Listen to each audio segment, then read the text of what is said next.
Irving Animal Services officer Tina Shanahan is on her way to an all-too-common type of call, a stray animal. So what's going on? I've seen the dog when I was walking my dog. Yeah. You can see this dog is tough to get to, but Shanahan and her colleagues draw on their experience and patience. Hi, puppy.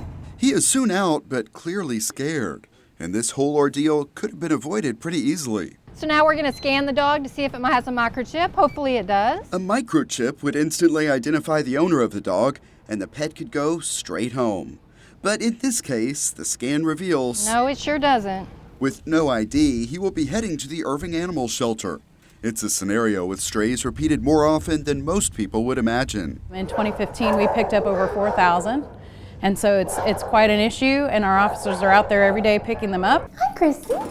An Animal Services officer picked up Chrissy in University Hills. She has some injuries, look like some bite wounds, but we've fixed her up. The large number of cases like Chrissy's has prompted Irving Animal Services to launch a campaign called SOS. SOS stands for Strays Off the Streets, and it is really intended to help engage the community to help us make sure that we keep dogs home and safe with their families. Animal Services officers are going door to door, working to reach every home in the city with information on keeping their pets safe. Just some general information. That information includes making sure your pet has proper identification.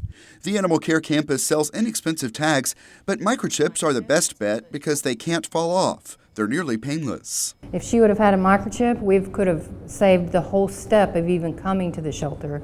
We could have gotten her immediately right home. Another key message is keeping your pet contained in your house or fenced yard.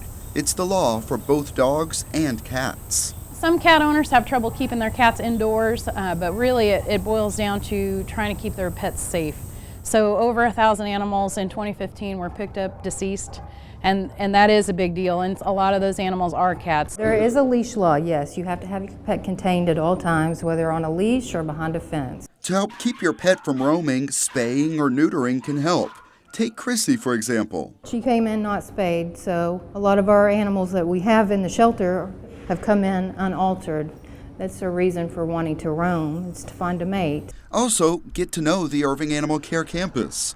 Most strays ending up here never get back to their original home. Sometimes I think it's because owners don't know where to look. Our return to owner rate for dogs for 2015 was 37%, and the return to owner rate for cats is only 1%. This is our net. Animal Services officers have a lot of tools to help capture stray dogs. It's called a catch pole. We got a look at a few of them. This is called a snappy snare. When a dog's running, it'll run through this loop here, and you release it, and this will go around its neck. Officers do their best to respond, but they say it would be safer for both people and pets if everyone followed both the laws and tips for responsible pet ownership.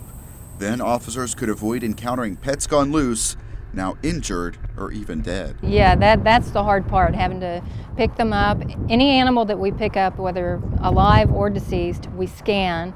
And it's hard when you scan that deceased animal and you get a microchip number. Now you're going to have to make that call to the mom and dad saying, you've just lost your baby. That's hard. But proper pet identification can lead to big relief. Once they're here and they have a microchip or ID that traces back to an owner, and we reach out to those owners, there's lots of happy tears and lots of happy reunions. When Chrissy got out, she clearly endured some tough times. Hungry, scared, and obviously something has gotten a hold of her, some sort of probably wildlife. Her story ends happily. She's now in a new home, a success story that could have ended much differently. The ultimate goal for all of this is to get these animals home safe with their families where they belong. Thomas Gandy for City Source.